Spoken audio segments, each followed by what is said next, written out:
Masallı rayon Bambaşcan Cavanşir Qasımov adına tam orta məktəbinin şagirdləri İbişova İsma, Rəhimli Xəyalə, Abdullayeva Zeynəb. Azərbaycan Dasın 2025 layihəsinə qida texnologiyaları kateqoriyasına Lavender komandası olaraq xoş gəldiniz. Layihəmizin məqsədi birinci olaraq şəkər və gluten istifadə etmədən ləzzətli və sağlam şirniyyatlar hazırlamaq. İkinci olaraq diabetik glutenə həssası olan və sağlam qidalanma tərəfdarları üçün alternativ şirniyyatlar təqdim etmək. Üçüncü olaraq uşaqları təbii şəkərdən istifadə edərək sağlam qidalanmaya həvəsləndirmək. Layihəmizin innovativliyi, xüsusi sağlamlıq problemləri üçün fərdləşdirilmiş qida həlləri, təbii və sağlam inqridiyentlərdən istifadəsi. dietik şirniyyatlar sağlam qidalanma və xüsusi sağlamlıq ehtiyatları olan insanlar üçün ideal seçimdir. Bizim hazırladığımız şirniyyatlardan biri olan banan və yulaflı keks. Banan və yulaflı keksin tərkibində banan, yulaf, qatıq, qabartma və vanil vardır.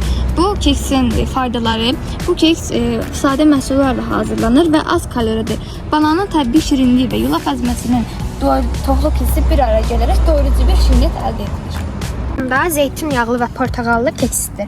Portağal liflə zəngin olduğu üçün həzm prosesini tənzimləməyə kömək edir və bağırsaq hərəkətlərini yaxşılaşdırır. Zeytun yağı həzm prosesini asanlaşdırır və mədə-bağırsaq sisteminə Bizim faydalıdır. adı isə yulaflı şirniyyatdır.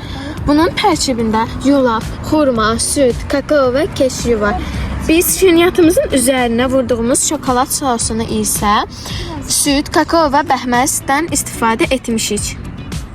Şirniyyatımızın adı trüfeldir. Bu şirniyyatın tərkibində çərəz, xurma, çiya toxumu və vanildən istifadə edilmişdir. İçərisində olan çiya toxumunun tərkibində glutensizdir, ürək sağlamlığını qoruyur və xərçənglə mübarizə edir. İçərisində şəkər və un olmadığı üçün qan şəkərinin qəfil yüksəlməsinin qarşısını alır. Bu diabet xəstələri və keto pəhrizində olanlar üçün uyğundur. Şirniyyatımızın adı şəkərsiz brownidir. Bu şirniyyatımızın içərisində banan, kakos, kakao, bal, quru meyvə və şokolad vardır. Biz şirniyyatımızın üzərinə vurduğumuz şokolad sosunu isə süd, kakao və bəhməsizdən istifadə etmişik. Şəkərsiz brownidə qan şəkərinin səviyyəsini tənzimləyir. Şəkərsiz browni şəkər və ya qlükozanın sürətli artımını önləyir. Bu da diabet və ya insülinin yüksəlməsi ilə bağlı problemləri olan insanlar üçün faydalıdır. Çərəzli kruasanın tərkibində buğda unu, zeytun yağı, çərəz, istəyə görə darçın və ya quru üzüm əlavə edilmişdir. Qosunduğun faydalarında omega-3 yağ turşuları ürək sağlamlığını dəstəkləyir və xolesterol səviyyəni tarazlayır. Protein və lif uzun müddət toxluq hissi verir və enerji səviyyəsini qoruyur. Antioksidantlar hüceyrələri sərbəst radikallardan qoruyur. Vitamin və minerallar, E vitamini, maqnezium və kalium ilə zəngindir.